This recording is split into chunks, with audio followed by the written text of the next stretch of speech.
बिहार में विधानसभा चुनाव नजदीक आते ही सियासी हलचल तेज हो गई है।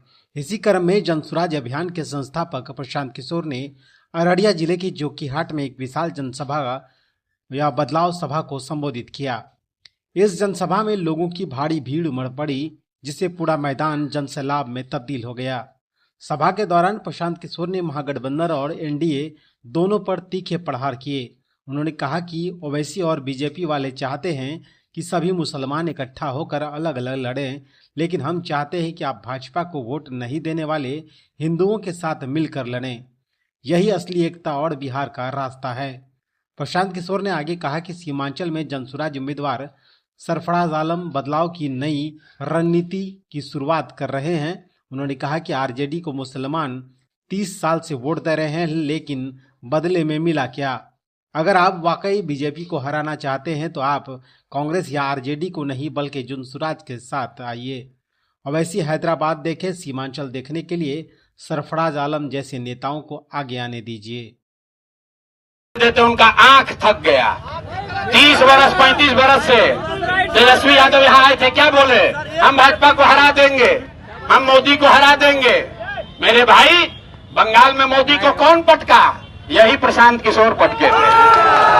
आप बताइए, जब सीएनआरसी हुआ तो बंगाल में भाजपा वाला लोग कहता हम 200 सीट जीतेंगे, तो दीदी को कौन साथ कंधा लगाकर भाजपा को हराया? यही प्रशांत किशोर थे।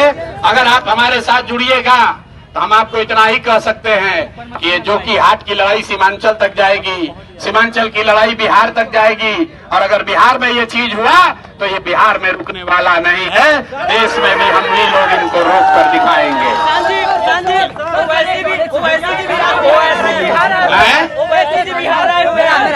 भाई, ओवैसी जी को हमने पहले कह दिया, ओवैसी जी हमारे मित्र हैं।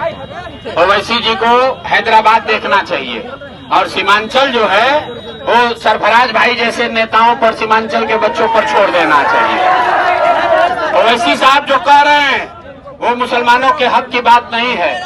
ओवैसी साहब ये कह रहे हैं कि सारा मुसलमान इकट्ठा हो जाइए, हम लोग लड़ेंगे, अपने हक की बात करेंगे।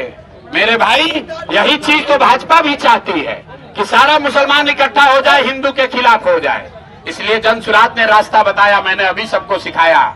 आज भी इस देश में आधे हिंदू भाजपा को वोट नहीं देते हैं। वो कौन हिंदू हैं? जो गांधी को मानने वाला हिंदू है, जो बाबा साहब अम्बेडकर के विचारधारा को मानने वाला हिंदू है, जो कम्युनिस्ट और समाजवाद को मानने वाले हिंदू हैं, वो भाजपा के साथ नहीं हैं। तो ओवैसी साहब कह रहे हैं सारे मुसलमान इकट्ठा हो जाइए, और जनसुराज कह रहा है कि सारे मुसलमान इकट्ठा हो जाइए, लेकिन उन 50% हिंदुओं के साथ इकट्ठा होइए जो विचारधारा के आधार पर आपके साथ कंधा लगाकर भाजपा से लड़ना चाहते हैं। तय आपको करना है। एक आए हैं तेजस्वी यादव, वो MY का फॉर्मूला दे रहे हैं, MY, और ओवैसी साहब कह रहे हैं खाली M, उसमें जोड़ा तेजस्वी यादव ने MY जोड़िएगा 30% हुआ। लेकिन जो जनसुराज का फॉर्मूला है, इसमें 4 विचारधारा के मानने वाले हिंदुओं के साथ अगर मुसलमान जुड़ जाए तो हम लोग 60% होंगे, भाजपा वाले 40 होंगे। इसी से उनको हराया जा सकता है, इसी फॉर्मूले से आगे लड़ाई लड़ी जा सकती है।